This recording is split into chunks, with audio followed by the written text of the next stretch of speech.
Chapter 28. Sparks Fly. Can it feel the power gathering above in the caged manacle below? Memnock asked. Does the spark it has stolen tell it the time is near? Does the spark cry out, ready to feed my ascension? Glissa could feel the power gathering. She strained against her bonds and said, I can't feel anything. All my blood's stuck down in my boots. Think you could loosen this thing a little? How could you choose such an unworthy vessel, Khan? Memnock called to the sky. There was no answer that Glissa could hear. Memnock looked as if he was listening to a good joke, then burst into laughter. Ah, of course, the Guardian chuckled. What did, Khan say? Glissa asked. Yes, all vessels shatter eventually, my creator, Memnock said, ignoring her. Mere storage. Glissa's skin was beginning to tingle. The alignment of the sun's moons was so close she could taste it, and from the way Memnock was raving he could tell too. In desperation, Glissa tried to call on the destructive spark magic, but something was cutting her off completely from the power. She hoped that didn't mean the tangle was already gone. Light poured in from above as the Guardian slapped another gemstone, and the top half of a diamond-headed structure split open like a budding flower. What had been the ceiling folded flat against the exterior, and Glissa stared up into a reflection of the dazzling mana ball, occulted by a black shadow cast by the core of Memnock's ascension web. Memnock slipped a pair of slim silver discs into his palm and scuttled over to Glissa. Without preamble, he slapped one disc onto her forehead, where it stuck. He slipped the other one onto the thin slit at the top of the mirror core. Then he busied himself with examining the flat panels that lined the walls, occasionally muttering, Yes, yes, not long now, my creator. The elf girl bit back a cry as a sharp pain jabbed into the side of her neck. She strained her eyes and saw one of the construct bugs had mounted her shoulder and extended a thin silver needle into a spot just below her ear. Glissa, huh? A familiar voice sounded inside her head, giving her a start. Slow? She caught herself. Slowbad? What is left of Slowbad? Glissa must listen. Must know what will happen. Maybe can stop, huh? Why didn't you say anything before? Couldn't. When Crablegs woke up, I could. Crazy magic, huh?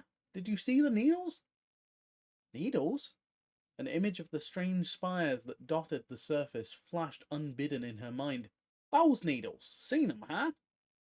Yes, what are they? They're part of the web. I made them from little constructs. They're filled with serum. All the serum left in the world, huh? Glissa examined the huge struts again that supported the mesh ball that caged the mana core. The serum absorbs magic, doesn't it? Yes. The needles will take from the suns and send it to the lacunae. The soul traps. Soul traps? Had middlemen collect them all. All those needles closest to the lacuna.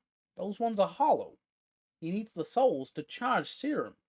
When the suns line up over each lacuna, Crablegs sends all that hypercharged energy into the core. The second wave destroys the core, wipes out the last soul traps, and takes your spark. Soul traps? Glissa repeated. She didn't hear Slowbad's mental response if he sent one, because she suddenly received the most powerful flare she'd ever experienced. She stood in a clearing in a strange forest that she'd seen long ago. Several other elves, their bodies made of soft flesh, surrounded her. She felt without knowing that they had come here to hide. She also knew somehow that these elves were the last of their kind on this strange plane.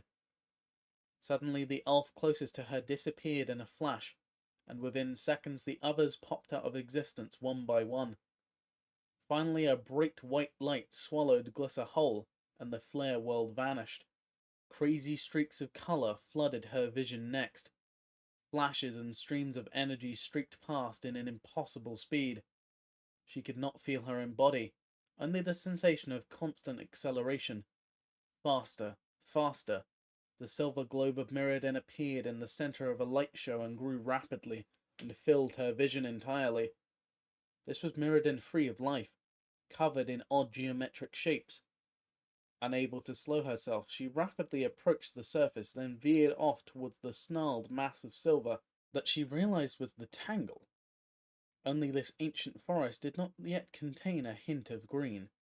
Disembodied Glisser skimmed low across the smooth silver forest floor, then collided with a small boxy shape surrounded by leafless vines. She felt herself enter the shape, or maybe it absorbed her. Then, in another blinding white flash, Glisser was standing next to the small box, panting and out of breath. She looked down at her hands and saw a familiar green skin covered in metallic plates. She shook her head and felt cords of tangled cable hair whip at her ears. Glisser heard voices and cautiously set off in their direction through the weird silver tangle, the small box forgotten. As abruptly as it had begun, the flare ended, and she blinked. She was still bound into the rack within the panopticon. Soul traps, the voice in her head said. That's how he brought us here, Glisser thought. Memnock was still scuttling around the panopticon. Originally, but now he's going to use them. But why kill so many people if he needed their souls? There was no response. Slowbad? They're not dead. What? There are thousands of dead.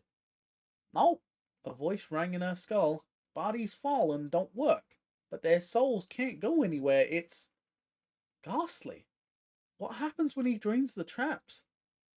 That? Not sure. Wasn't important to construction. Maybe everyone goes home. Maybe they all die. Can't you do anything? I can't yet. Working on... The voice ceased and the elf girl felt a twinge of discomfort as the needle retracted from her neck.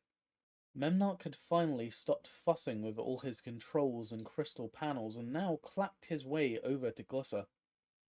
It thinks Memnock is a fool, the Guardian said. Thinks I cannot hear. I shall have the spark, the power, and a new pure world to shape. Before I was as a child, playing with his father's sword but grasping the wrong end through sheer ignorance. Khan, I allowed the flesh on this world out of hubris, thinking I could change it. Now we should start over, you and I, as equals. The air was humming like a swarm of wasps. At first, Glisser thought it was the energy continuing to build, but it sounded more like actual wasps, big ones, or beetles. A monstrous, rusty iron blur dropped through the open roof of the diamond structure and slammed into the side of the Guardian's head. The blow didn't topple Memnock. He was far too stable.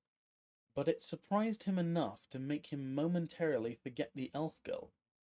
Before he could locate the first attacker, another large black shape smashed into his back, shattering one of the bulbous serum tanks he wore and sending glass and silver blue fluid spraying about the chamber. Memnock screamed in fury. With that, the Nim attacked en masse. They poured from the black lacuna in a great swarm, descending on the Guardian again and again, refusing to give him a chance to recover. Psst! Glisser looked to her left. Raksha was crouched in a shadowed alcove, holding Gef's head by the ears so the necromancer's eyes could stay on the Nim. Glisser's eyes widened, and a silly grin spread across her face. I told you I was the best damned necromancer on this plane, Gef hissed with glee. Body or no body, just took me a while to get them to listen. Enough, Memnock screamed from the center of the dizzying black whirlwind. Memnock's shout had magic behind it, and a translucent blue sphere formed around his body. Several Nim bounced off the force field and were sent flying off in every direction. The blue sphere expanded outwards, washing over Glisser, Slowbad, and the hidden Raksha without any effect. Gef's head, however, was torn from the Leonen's grasp by the expanding anti-necrotic shockwave and flew high in a lazy arc. Glisser lost sight of Gef almost immediately, unable to turn her head. The effect on the wave of the flying Nim was even more devastating. Gef's head had bounced off and waved like a ball, but every Nim that collided with the sphere disintegrated into a gaseous green cloud. by the time the sphere had reached the interior to dissipate harmlessly against the silver surface, the Nim were gone. Simultaneously, the leather straps holding her in place went slack and dropped to the floor.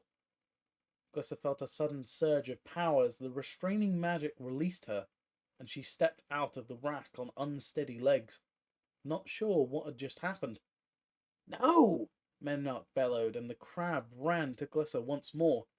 "Now you play fair, huh?"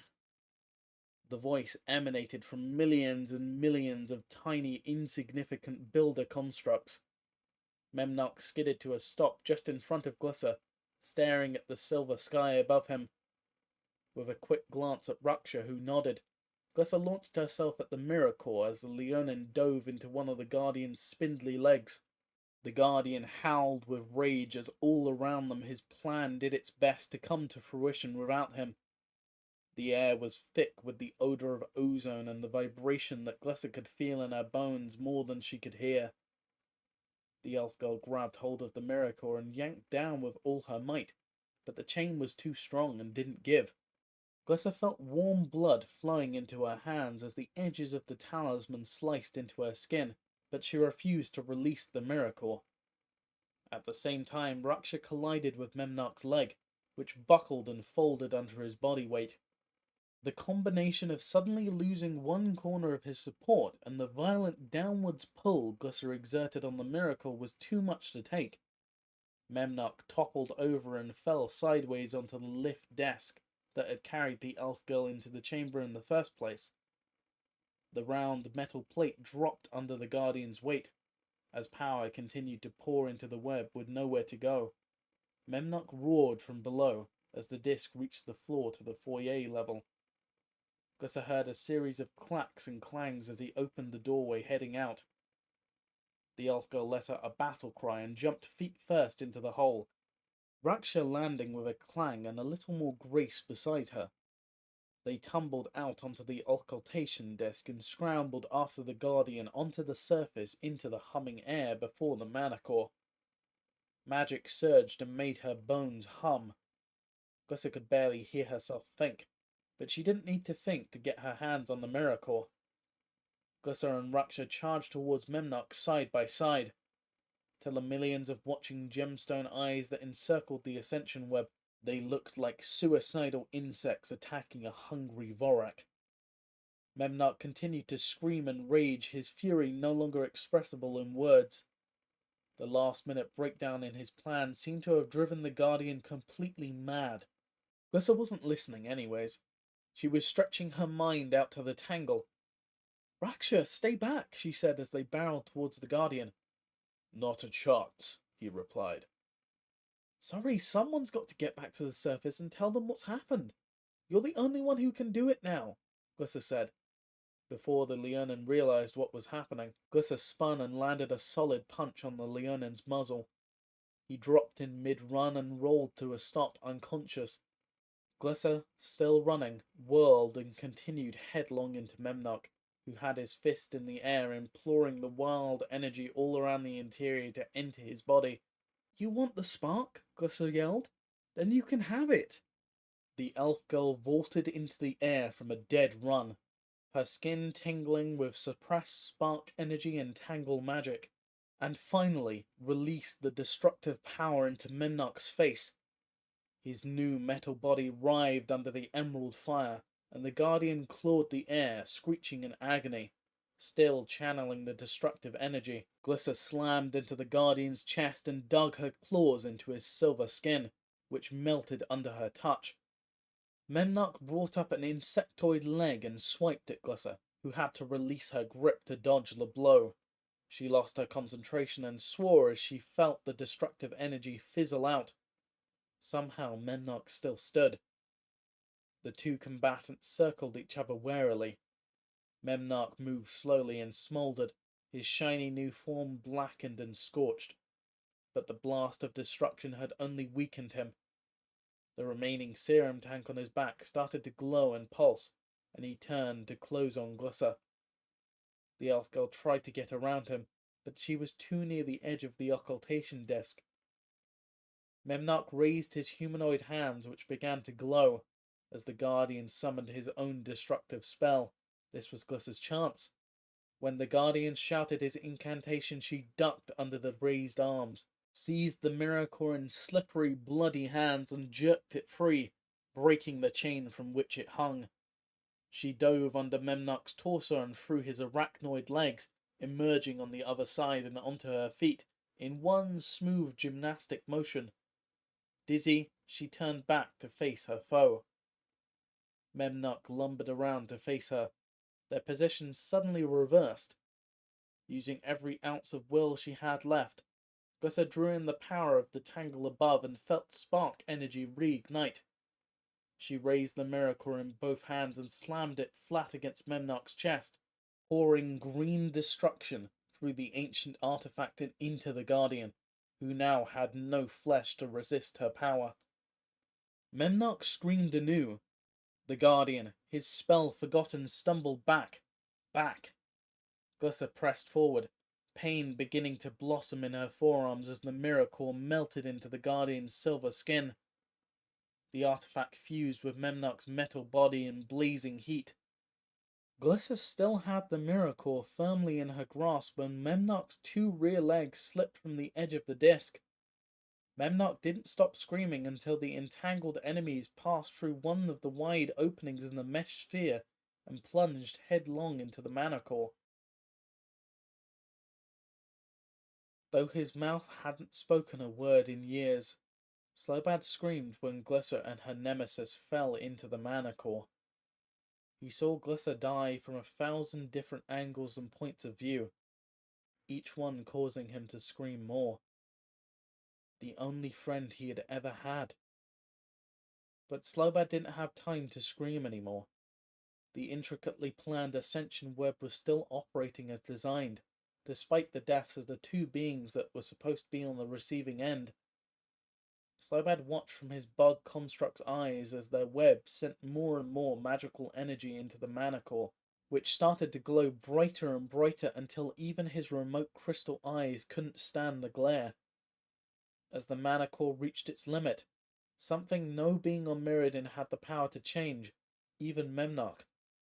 The energy boomeranged back into the web and immediately exceeded the carrying capacity of even the plain-sized artifact. Purified, amplified, and devastating, the wash of power was like nothing Slobad had ever felt before, even in the last 5 years of being connected to the machine. The magic surged into the goblin's withered, limbless body through his connection to the rack. Slobad suspected he screamed again, but if he did, he couldn't hear it. Millions of tiny pinpricks of pain stabbed his mind from the inside as the energy of all the soul traps on Mirrodin forced its way into his mind. Raksha Golden Cub, back broken, legs useless, pulled himself through the small, narrow door at the base of the diamond structure in his best attempt to escape the blistering heat of the core. He flopped onto his back in the small room, neither knowing nor caring that his bare feet still protruded from the entrance. The energy struck the occultation disc like a tidal wave, but the Leonin, protected by Darksteel, easily survived the initial blast. The victory was very short-lived, rolling on to collide with the reflective silver surface of the interior. The wave shattered a small square glowing object, one of thousands within the needle spires that lined the lacuna above. Raksha Golden Cub was dead before he hit the floor. In the narrow drawer lined with craggy ironstone walls, a wizened old goblin prophet stood between a pair of lumbering mega-threshers and a few hundred of the last 3 people on Mirrodin. Even Vectro's bomb had not ended the attack, and things looked grim once more. Dwogget had both hands raised, palms out, and then they started to glow red. His guilt over his complicity long forgotten, if not forgiven. The goblin was determined to save those he could. "Culture!" Dwogget cried. The twin spheroids of devastation launched from each hand. The fireball clusters engulfed the mighty constructs in flame, and after a few seconds the fire was no longer magical as the creature's delicate innards ignited. Black, oily smoke roiled into the sky. Dwugget spun around to see who was still with him. He'd been fighting so long he didn't even know if the Kana or Brenna were alive. They had left so long ago, and if the battle had reached this far, he suspected they were already dead. 3 seconds later, so was Dwugget. It was a very small blessing that the long-suffering goblin did not see the people that he tried to save. Leonin and goblins, young and old, dropped dead at the same time. Crackholm went from refuge to graveyard in a heartbeat. "Yes, I'm hit," Bruenna said, and Aerithyn Blast had finally scored. She whipped out an arm and blasted the flying artifact, one of the last stragglers on the field. It spiraled out of control and collided with a pile of dead Nim, which burst into green flame. Bruenna listed in her saddle and nearly fell off. She placed a palm against her ribs and they came away wet and red. Blood poured from a hole in the mage's side. The elf girl jumped from her Zauk and helped the mage dismount. Bruenna felt a wave of nausea as she saw claret running down Lies's forearms. She slumped onto the elf girl, who gently lowered the human to the ground. "Bruenna, what can I do?" "My belt," Bruenna said. "There is a vial. Just pop the top and—" Lies's eyes opened wide and she threw her head back. She flopped back to the ground as Bruenna spasmed once, coughed, and fell still.